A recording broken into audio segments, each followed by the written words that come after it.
Iran को बड़ा झटका लगा है। हिजबुल्लाह को इजराइल और अमेरिका दोनों धमका रहे थे कि किसी भी हालत में ईरान के लिए जंग में मत उतरना, और उधर ईरान प्रेशर हिजबुल्लाह पर बना रहा था कि आप जंग की तैयारी करो और आप हमारे लिए लड़ना।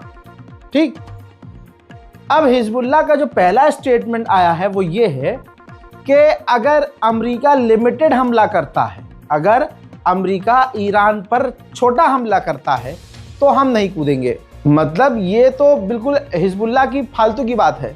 कैसे भाई, ईरान पर वो छोटा हमला करे या बहुत छोटा हमला करे? ईरान के सुप्रीम लीडर कह रहे हैं कि ईरान पर किसी भी तरह का हमला बड़ा हमला माना जाएगा और हम पलट कर जवाबी कार्रवाई बड़ी करेंगे। तो जब ऐसा होगा तो भाई लिमिटेड हमला एक वजह बन जाएगी बड़े जंग की। तो जंग तो होनी है, लेकिन यहां हिजबुल्लाह खेल गया। हिजबुल्लाह ने कहा नहीं, छोटे मोटे हमले होंगे तो हम नहीं कूदेंगे। लेकिन बात जब सुप्रीम लीडर के आई तो हिजबुल्लाह ने कहा कि सुप्रीम लीडर पर हमला रेड लाइन है। और यहां पर भी हिजबुल्लाह ये नहीं कह रहा है कि अगर सुप्रीम लीडर को निशाना बनाया गया तो हम जंग में कूदेंगे। जंग में कूदने की बात हिजबुल्लाह ने की ही नहीं है। ऐसा लग रहा है कि हिजबुल्लाह की सारी हवा निकल चुकी है। बड़ी अजीबोगरीब बात है। फिलहाल ये बात बिल्कुल क्लियर है कि ईरान इस जंग में अकेला है। ईरान एक ऐसा पहला देश है, एक लौता अकेला ऐसा पहला देश है जिसके खिलाफ अमेरिका ने 302 से ज्यादा फाइटर जेट तैनात किए हुए हैं, मिलिट्री एयरक्राफ्ट तैनात किए हुए हैं। सोचिए अगर मोटा मोटी 300 फाइटर जेट भी किसी एक देश के लिए तैनात हो तो ये कितनी बड़ी बात होगी। लेकिन इसके बावजूद ईरान अपनी बातों पर अड़ा हुआ है और अमेरिका की बात पूरी नहीं मान रहा है। जैसा मैं आपको बता दूं कि ईरान तमाम बातों को वैसे नहीं मान रहा है जैसे अमेरिका चाहता है। जैसे नया अपडेट ये है कि ईरान अब 7 साल के लिए यूरेनियम का एनरिचमेंट बंद करने को तैयार है, लेकिन उसका जो 400 किलोग्राम यूरेनियम है उसका कुछ हिस्सा, कुछ पार्ट, कुछ किलोग्राम वो दूसरे देश को देने को तैयार है। मतलब पूरी तरह से जैसी चाहत ट्रम्प की है वो चाहत ईरान पूरी नहीं कर रहा है। इराक का कतायब हिजबुल्लाह लड़ाकू संगठन ईरान के समर्थन में अमेरिका पर आ गया है बयान देने और धमकी दी है कि अमेरिका जिस तरह से ईरान को बार बार धमकी दे रहा है हम इसकी निंदा करते हैं, और अगर ईरान पर हमला हुआ तो कतायब हिजबुल्लाह पूरी तरह से इसका जवाब देगा। वहीं न्यूजीलैंड ने ईरान पर कई और तरह की पाबंदियां लगाई हैं और जो पाबंदी पहले से लगी थी उनको बढ़ा दी। अमेरिका के टैंकर जो इजराइल में तैनात हैं उनकी नई तस्वीरें सामने आई हैं। हजरात, इजराइल के अंदर भारी भरकम अमेरिका की अब तैनाती नजर आ रही है, क्योंकि ईरान ने सीधा सीधा कहा है कि अगर हम पर हमला हुआ तो हम पहला हमला, सीधा हमला इजराइल पर करेंगे। मेरे दोस्तों, उधर डेटा से पता चला है कि ईरान अपना तेल बड़ी ही तेजी से बेच रहा है। जितनी तेजी से वो आम दिनों में नहीं बेचता, ईरान बहुत तेजी से अपना तेल एक्सपोर्ट कर रहा है।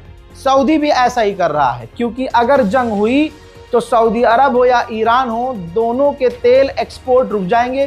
खासकर ईरान पूरी तरह से घिर जाएगा और तेल नहीं बेच पाएगा। ईरान के पार्लियामेंट स्पीकर ने कहा कि हमारे पास सारे ऑप्शन टेबल पर हैं। अगर तुम बातचीत करना चाहते हो तो बातचीत करो जिसमें दोनों का फायदा हो, और अगर पुराना वाला एक्सपीरियंस तुम्हें दोबारा करना है तो हमला करो, मुंह तोड़ जवाब दिया जाएगा।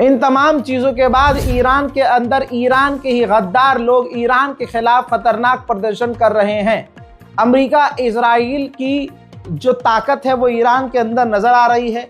ईरान के विरोधी लोग जैसे जैसे ईरान पर हमले की संभावनाएं बढ़ रही हैं, वो अपने प्रदर्शन को ईरान में तेज कर रहे हैं। चलिए कुछ मंजर मैं आपको दिखाई देता हूं।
इन तमाम ईरानी प्रदर्शन को देखने के बाद ईरान के चीफ ऑफ जस्टिस ने कहा है कि ये जो प्रदर्शन में ईरान के अंदर नेशनल फ्लैग का अपमान किया जा रहा है उसको बर्दाश्त नहीं किया जाएगा। ईरान की सरकार के स्पोक पर्सन ने कहा कि अमेरिका और इजराइल हमारे न्यूक्लियर प्रोग्राम और मिसाइल प्रोग्राम के बारे में झूठ फैला रहे हैं ताकि वो इस झूठ का बहाना बनाकर हम पर हमला कर सके। वहीं ईरान के न्यूज चैनल इजराइल के प्लांट हाइफा की तस्वीरें शेयर कर रहे हैं।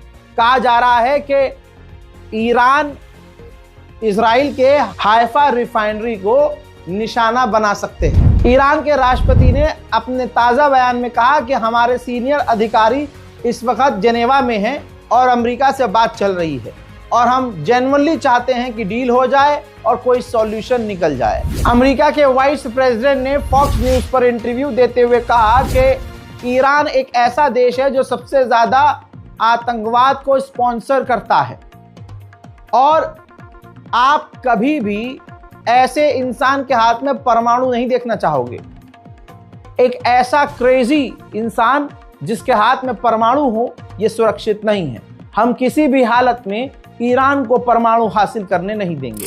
डोनाल्ड ट्रंप ने अपने ताजा बयान में यह कहा, ईरान पर इल्जाम लगाते हुए, कि जब से इनकी इस्लामिक रिपब्लिक की सरकार आई है 47 सालों से, ये लगातार अपने लोगों को मार रहे हैं। यह अमरीकियों को भी मार चुके हैं।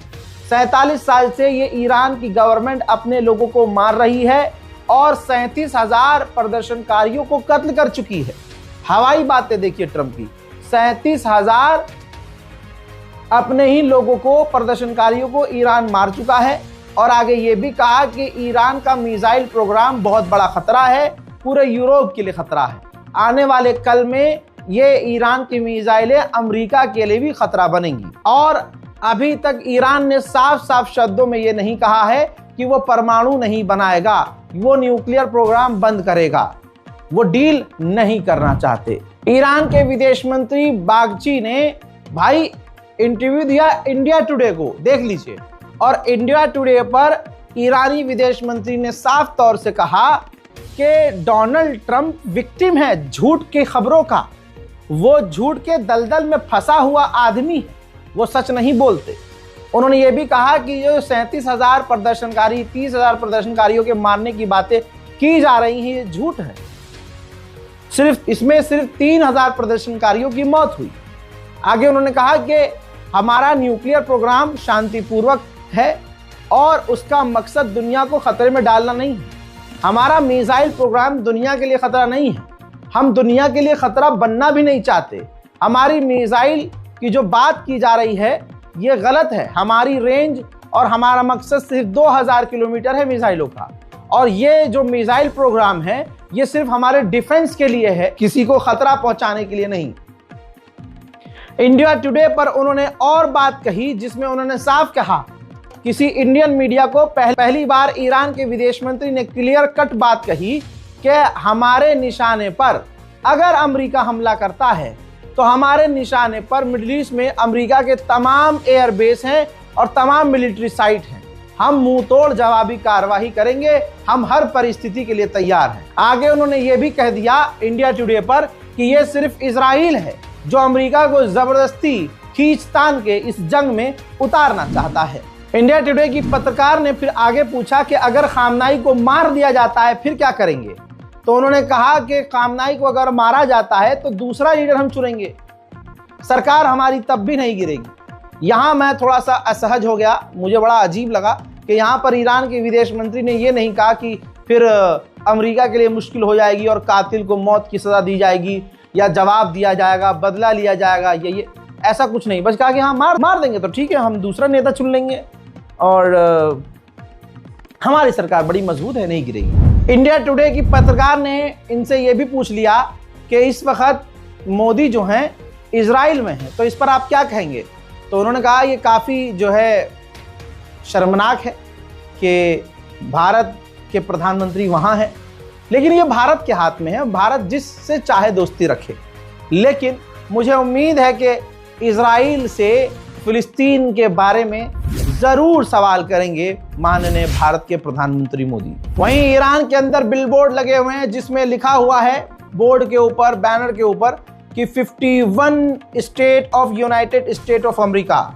जी हाँ, यानी इजराइल मिट चुका है और इजराइल अमेरिका का 51वां स्टेट है। और इजराइल के जो इलाके हैं इस पोस्टर में देखा जा रहा है कि आग लगी हुई है। हजरात, ईरान के हैकर ग्रुप ने बड़ा दावा किया और बड़ा कांड कर दिया।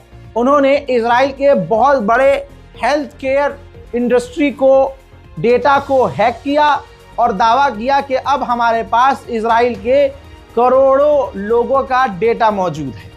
हजरात, वहीं यहाँ जहाँ ब्लैकमेलिंग की बात आ रही है, वहीं बता दूं कि ये भी खबर बीच में घूम रही है और ये कई दिन से चल रही है कि ईरान के हैकर्स ने यह भी कहा है कि उनके पास डोनाल्ड ट्रंप के एप्स्टीन फाइल की बहुत सारी वीडियोस हैं जिसमें वो छोटी बच्चियों के साथ आपत्तिजनक काम करते हुए नजर आ रहे हैं। अगर ईरान पर डोनाल्ड ट्रंप ने हमला करवाया तो फिर ईरान के हैकर्स वो वीडियोस जनता में, पब्लिक में रिलीज कर देंगे। बहरहाल अमेरिका कुछ कर नहीं पा रहा है तो अमेरिका ने 30 इंडिविजुअल्स पर और ईरानी 30 लोगों पर पाबंदी लगाई और ईरान के कई सारे वेसल्स को भी ब्लैकलिस्ट किया है। ईरान ने जापान के एक नागरिक को अपने ईरान से ही गिरफ्तार कर लिया। इल्जाम ये था इस पर कि ये जासूसी कर रहा था, जिसके बाद जापान भड़क गया है और जापान ने अपने नागरिक को ईरान से रिहा करने की मांग की है। अमेरिकी एनवॉय ने कहा कि जो ईरान से डील होगी ये हमेशा के लिए होगी, कोई लिमिटेड समय के लिए नहीं होगी, जो भी न्यूक्लियर डील होगी और जो भी ईरान से डील होगी। लेकिन इस बात के बाद एक बात क्लियर है हजरात कि डील नहीं हो सकती अब, क्योंकि ईरान कह रहा है कि हम 4 साल, 5 साल, 7 साल, 10 साल के लिए डील कर सकते हैं।